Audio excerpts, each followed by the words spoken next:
Climate change, particularly anthropomorphic global warming, is not the issue I'm most concerned about.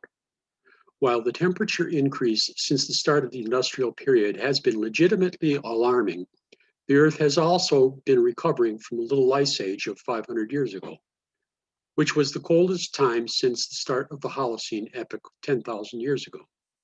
In fact, temperatures today are about what they were 2,000 years ago and are cooler than the average since the end of the last glaciation. I'm more concerned with environmental pollution, but even that is not as big a threat as nuclear war or the loss of our fundamental rights as embodied in the Bill of Rights.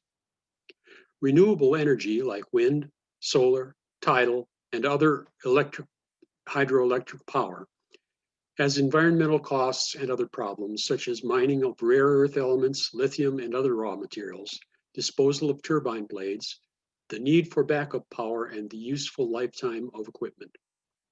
If you haven't seen Planet of the Humans, you should. There's no easy solution, but hopeful progress on fusion power is being made.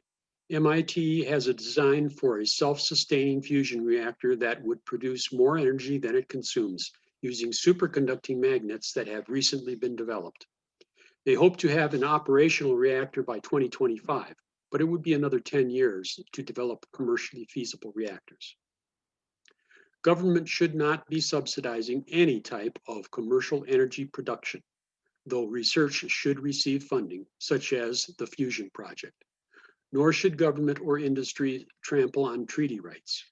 The Lakota should have had as much say in the routing of DAPL as the people of Mandan. So I went to Standing Rock in late 2016 to support the water protectors.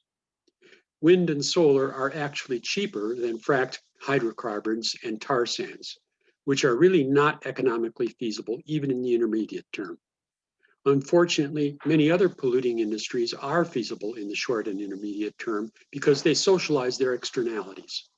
When we try to hold corporations accountable for externalities, such as groundwater pollution, they end up paying far less than the total economic cost. So in the short to intermediate term, it's just a cost of doing business.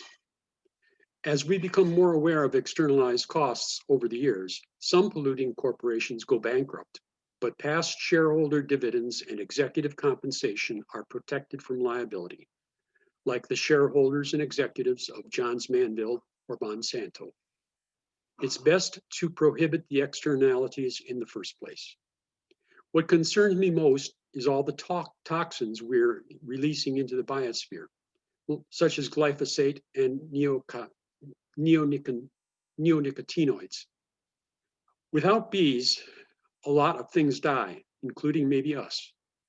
Our waste is a huge problem. China no longer accepts our garbage. I don't understand why they ever did.